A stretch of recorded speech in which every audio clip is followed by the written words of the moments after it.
Hello guys, good morning. ওং সাইরাম। তোমরা কেমন আছো? আই হোপ তোমরা ভালো আছো, আমিও ভালো আছি। আজকে একটা নতুন ব্লগ দেবো, সেটা আমাদের বাবার বাড়ি। তো দেখো, এই যে আমাদের পার্লার থেকে মানে দিদিটা এসেছে, দাদার মেয়ে করছে, আমার হয়ে গিয়েছে। যেহেতু আজকে একটা স্পেশাল দিন আছে, ওর জন্য মানে একটু পার্লার থেকে একটু সাজুগুজু হবে, তার জন্য লোক এসেছে। তো এইটা রাত্রিরের আগের দিন রাত্রিরে, এটা রাত্রি 12টার পর ছোট্টর উপরে একটা কেক কাটানো হচ্ছে ওকে। তারপরে তো পরে তো পার্টি আছে। তো এটা রাতে হচ্ছে, ছোট্টর মধ্যে একটু কেক কাটে, ও ঘুমিয়েছিল, ওকে তোলে কেক তুলানো হয়েছে, দিয়ে কেকটা কাটানো হচ্ছে। তো এই যে দেখো, এটা আমার দাদার বদ্দার মেয়ে। এই যে কী করেছে, আমরা ঘুমছিলাম, কী অবস্থা দেখো, মাথায় আমার এমনিতেই শরীর খারাপ ছিল, আমি প্রচণ্ড শরীর খারাপে বাড়িতে গিয়ে পড়ে গিয়েছিলাম। তো যাই হোক, বাবার আশীর্বাদে আবার উঠে পড়েছি। তো যাই হোক, দেখো এই যে 12টার পর আমাদের সব কেক কাটা হচ্ছে, আমরা নিজেদের মধ্যে কয়েকজনা। আর ওর মেয়ে কি দেখো জ্বালাচ্ছিল ইচ্ছাকৃত করে।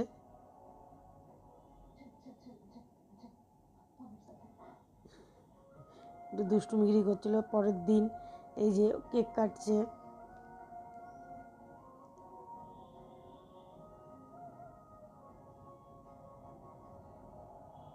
এই যে আমাদের পুচকুটা বসে আছে পাশে। এই যে এটা আমার বদ্দার মেয়ে, ওকে গিফট দিচ্ছে।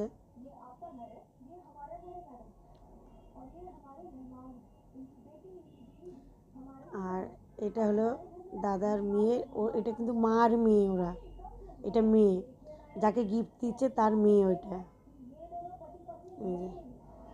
এই যে এটা মা, আর এটা হলো মেয়ে। এই যে মেয়ে মাকে দিল একটা মঙ্গলসূত্র গোল্ডের।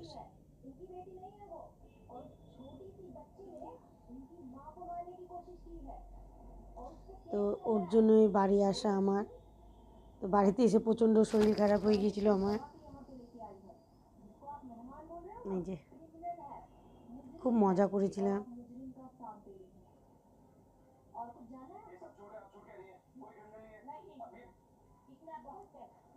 এই যে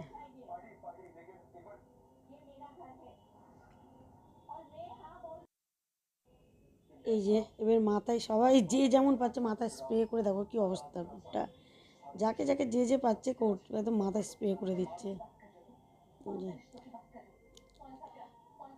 এই যে দেখো কি অবস্থা, সবাই আমাকে তো ভূত লাগছে, ভূত।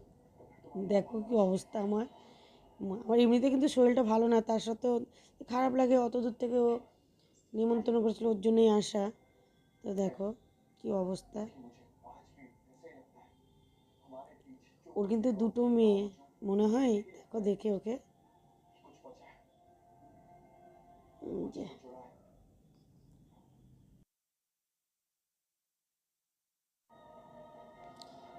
তারপরে আমরা খুব আনন্দ করলাম। এই যে সবাই সবার মতন কথা বলছি। আর আমাদের সব বাইরে থেকে খাবার অর্ডার করা ছিল, বাড়িতে রান্নার কোনো ঝামেলাই হয়নি, বাইরে থেকেই আমাদের সব অর্ডার করা ছিল। তারপর আরেকটা কেক কাটানো হচ্ছে, এই কেকটা কাটানো হচ্ছে ওকে।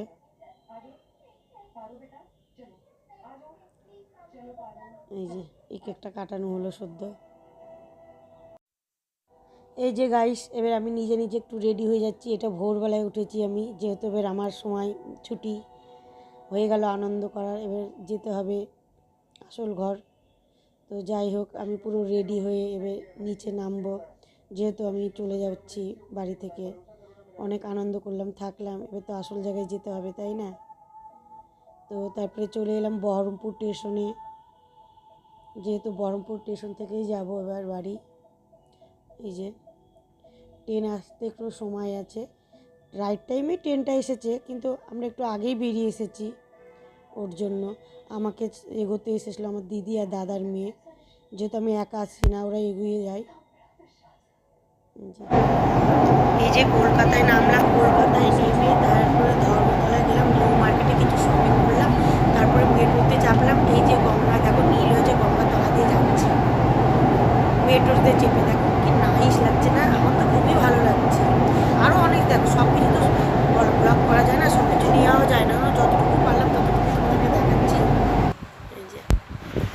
তারপরে হাওড়াতে এসে প্রচণ্ড গরম লাগছিল, কি করব, তারপরে 5 ঘন্টার জন্য লাউঞ্জ ভাড়া নিলাম, ওখানটায় কিছু খাওয়া দাওয়া করলাম, খাওয়া দাওয়া করে ওই যে এখানটায় একটু ঢুকলাম, ঢুকে কিছু খাওয়া দাওয়া করে নিলাম, যেহেতু ঠিকঠাক খাওয়া দাওয়া হয়নি আর প্রচণ্ড গরম, বাইরে বসতেও পারছি না, ওর জন্যে লাউঞ্জ নিয়ে 5 ঘন্টার মতো দিয়ে ওখানে খাওয়া দাওয়া করে একটু রেস্ট নিয়ে তারপরে বেরিয়েছি। এই যে এখানটা বসে জুসও খেয়েছি, তোমাদেরকে তো বললাম সব কিছু তো শ্যুট নেওয়া যায় না, তাই না, ক্যামেরার বাইরেও অনেক কিছু থাকে আর বাইরে গিয়ে সব টাইমে সব কিছু নেওয়া যায় না। আর যা গরম কলকাতায় গাইস কি বলবো, ভীষণ ভীষণ গরম, এত গরম সহ্য করতে পারছি না। এমনিতে ট্রেনে ছিলাম 10 ঘন্টা মতো, হ্যাঁ প্রচণ্ড জার্নিং হয়েছিল। তারপরে আমাদের ট্রেন ফাইনালি চলে এসেছে, আমি ট্রেনেই আছি আর এই ট্রেনটা দেখো নতুন, কি দারুণ লাগছে না, মানে আমি 2-3টে ট্রেন দেখলাম নতুন নতুন, মানে কালার সুন্দর লাগছে। তারপরে এই যে যাচ্ছি বসে আছি আমি একটু শর্ট রিল, তারপরে আমাদের প্যাকেজের মধ্যেই আমাদের মানে এটা ইভিনিং স্ন্যাক্সটা দিল, তারপরে ডিনারও দিয়েছে, প্যাকেজের মধ্যেই আমাদের সব এগুলো করা, তারপর একটু খেয়ে নিলাম। গাইস আবার তোমাদের সামনে চলে এলাম, যেহেতু কিছু প্রশ্নের উত্তর দেব। আমি যখন বাড়ি মানে আমার এবার ব্লগগুলো সব বাড়িরই, মানে বাড়ি থেকে আবার বাড়ি থেকে যখন এই বাড়ি আসছি তখন, ঠিক আছে, মানে বাবার বাড়ি থেকে শ্বশুর বাড়ি মানে হাজব্যান্ডের কাছে। তো যাই হোক, তো কিছু কথা তোমাদেরকে শেয়ার করব, যেহেতু অনেক দিন পর। আর বাড়ির কিছুটা আর বাড়ি থেকে বাইরের রাস্তার কিছুটা, বাইরের যতটুকু পারলাম তোমাদেরকে দেখালাম। তো কিছু কথা বলতে এলাম, তো যেটা বলার প্রশ্ন, আমি ট্রেনের মধ্যে লাইভে এসেছিলাম, যে এতটাই ট্রেন লেট ছিল না, মানে 10 ঘন্টা লেগে গেছে আসতে, আমার আসতে 10 ঘন্টা লেগেছে, তো বোরিং হচ্ছিলো আমার, কতক্ষণ বাদ মোবাইলে এটা ওটা দেখবো। তো যাই হোক, তো লাইভে এসে আমি একটু লাইভ করি, বাবু বললো হ্যাঁ করো। তো অনেকে অনেক কিছুই বলছে, যাই হোক, অনেকে ভালো, অনেকে আবার ভালো লাগছে না। তো আমাকে একজন প্রশ্ন করেছে, এর আগেও আমাকে একটা মেসেজ করেছিল, তো তার রিপ্লাই আমি দিইনি, তো বাধ্য হলাম দিতে, কারণ ট্রেনে বাইরে যখন ছিলাম ট্রেনের মধ্যে তো সব কিছু বলা যায় না। তো যাই হোক, কারণ আশেপাশে বহুত লোক থাকে, আমি একা ট্রেনে আসি না, বহুত লোকই থাকে। তো যাই হোক, আমাকে একজনা বলছে কিরে একা না তোর ছেলের সাথে, তা আমি ওকে রিপ্লাই দিলাম যে একা না, আমি বাবুর সাথে আছি। যেহেতু এবার আমি বাড়িতে গিয়ে তারপরে আমাদের স্টেশন মানে বহরমপুর স্টেশন থেকে কলকাতা থেকে কিছু, বাবু বললো কিছু জিনিস আমাকে নেওয়ার জন্য, তো কিছু টুকিটাকি জিনিস নিয়েছি আমি, আর হাওড়া হয়ে এসেছি। তো যাই হোক, তো দিয়ে এবার কী করবো, বোরিং লাগছে, তাহলে আমি একটু লাইভেই আসি। তো আমাকে প্রশ্ন করছে, যাই হোক বললাম তোমাদেরকে ছেলের বিষয়টা, যে বললাম বাবুর সাথে, তো বলছে তোর বরকে দেখা। আজ আমি বাধ্য হলাম, ভাবছি আমি আমি মানে আমার না কিছু কিছু জিনিস আমি চাই না যে আমি সবার সামনে শেয়ার করি। তো তুই বাধ্য করলি, তোকেই বলছি, আর তোকে বলাটা ভুল, এর আগে 2-3 জন আমাকে ইনস্টাগ্রামে মেসেজ করে পাঠিয়েছিল, তখন আমি ভাবছিলাম দেবো, যাক দেবো না, তো তুই দিলি বলে একসাথেই তাহলে বলি। সেও আমাকে প্রশ্ন করেছিল, মেসেজ করে পাঠিয়েছিল ইনস্টাগ্রামে। তো প্রথম প্রশ্ন হলো, দেখ এই নসিবটা না কখনকার পাল্টি খায় না বলা মুশকিল, ঠিক আছে, কখনকার কি হয় বলা মুশকিল। তো তুই বললি আমার হাজব্যান্ডকে দেখা, তো যাই হোক আমি বাবুকে দেখাইনি বলতে, দেখ সবাই সব কিছু পছন্দ করে না, যেমন আমি কি করলাম না করলাম, আমি কিন্তু আমার এতে চলি না, আমি বাবু যেটা বলে সেটাই করি, কারণ ওর এতে চলি। তো কে কেমন আমার জানা আছে, হ্যাঁ, আর আমি কেন নিয়ে আসি না সেটাই তোমাদেরকে বলবো। অনেকে জানো না, অনেকে ভাবো যে আমার হাজব্যান্ডকে আমি সামনে কেন নিয়ে আসি না, যারা বুঝবা দেখবা, একটু লক্ষ্য করবা সময় ক্ষেত্রে দেখবা আমার হাজব্যান্ড আমার পেছনে একসময় আমি দিয়েছিলাম, সেটাই আমার হাজব্যান্ড, ঠিক আছে, আমি ইনস্টাগ্রামে রিল করেছিলাম, বলেও দিলাম, লক্ষ্য করবে পেয়ে যাবে, দেখতে পাবে। তো ও আমাকে বলে যে মনা আমার ভালো লাগে না, আমি আসবো না।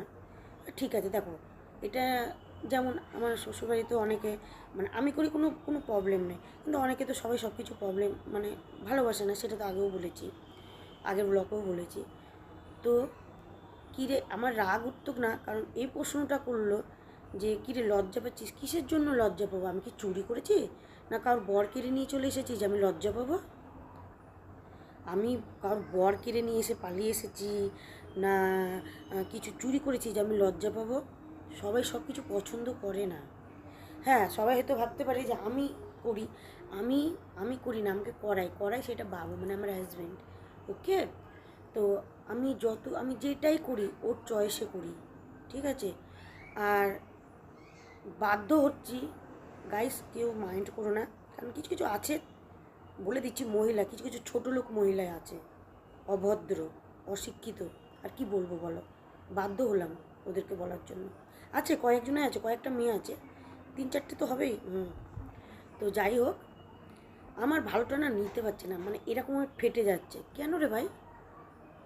আমি তো ওদেরকে বাড়াবাতে মই দিয়েছি,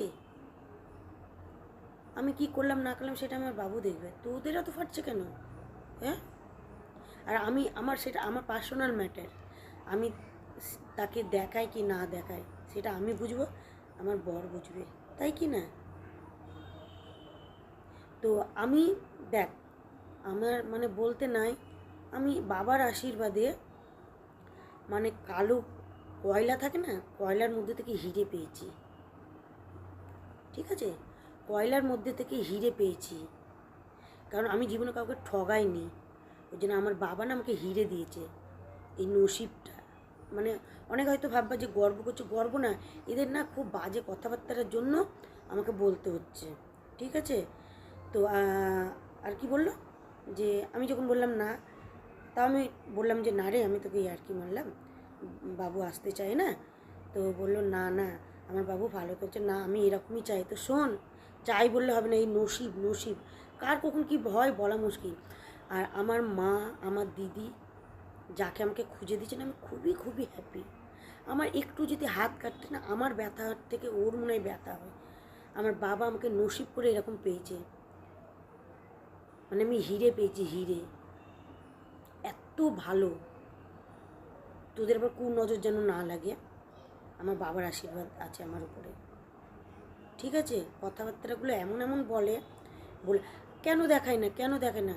দেখ, আমার না, আমার সব কিছুই সবার পছন্দ, আর আমার জিনিসই সবারকে কাটতে ভালো লাগে। কিছু কিছু আছে অভদ্র, আমি দেখাই না তো ওর জন্য কি বাবা, আবার গ্যারেন্টি সব কিছু কিছু মহিলা আছে তো পরের জিনিস কাটতে ভালোবাসে, লজ্জাও নাই তাদের, লজ্জা কিনা তো নেই। আবার কি, হ্যাঁ, ইনস্টাগ্রামে বলেছিল কী রে, দুপুরে আমরা বসে থাকি জানিস তো, আলোচনা করি, কি দেখে করলো সে, কি দেখে করলো না করলো আমার বাবার কি, আমার দেখে লাভ নাই, কি সে কি দেখে করলো না করলো, আমি আমার মতো হ্যাপি। আমি কে কী করলো কে কী না করলো আমি ওসবই করি না, আমি আমার সংসার নিয়ে, আমার ছেলে, আমার বাবার বাড়ি, এর আগে কতবার বলবো, আমি হ্যাপি। আমি লোকের দেখে আমার তো পা থেকে মাথা পর্যন্ত মানুষের নক্ষত্র মানে একটু একটু করে দেখে দেখে করে, আমার তো সব কিছুই সবার ভালো লাগে, কিন্তু আমি কারোর দেখে কিছু কোনো সময় কারোর কাটতেও যাই না, আর আমি কারোর দেখে কিছু করতেও যাই না।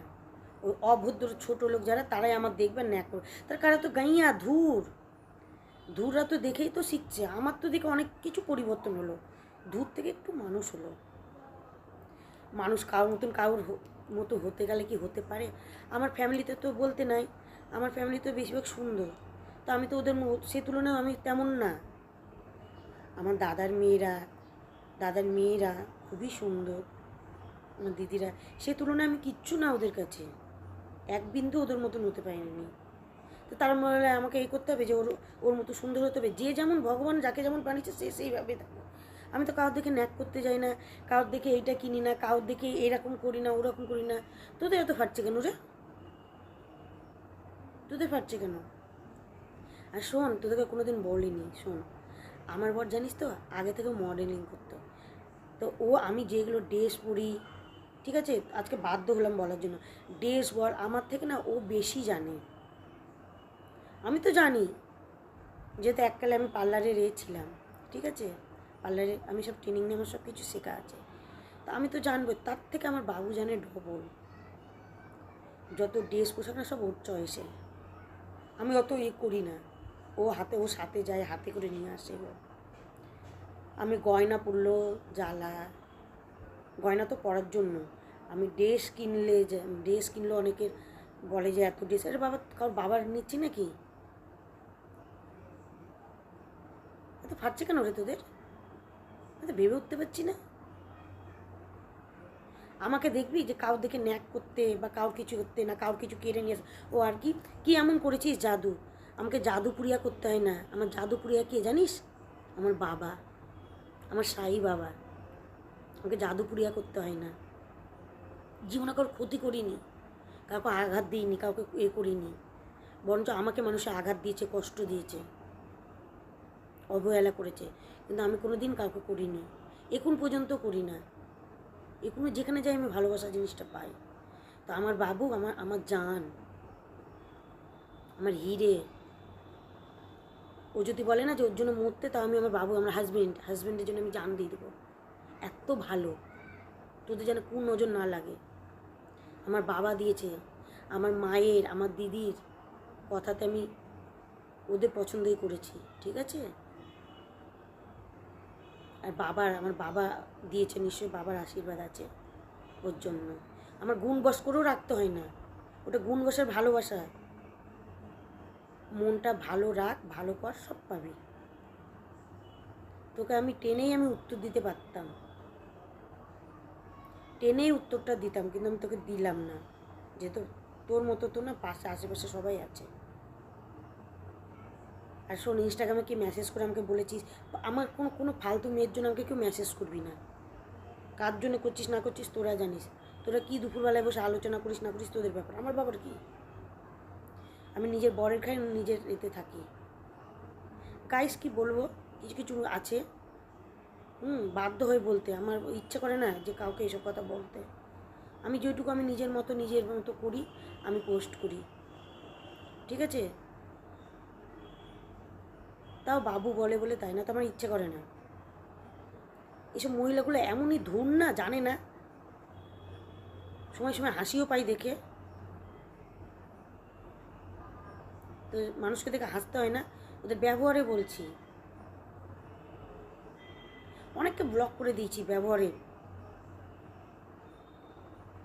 আর আমার উপরে তো হিংসা কেন রে তোদের?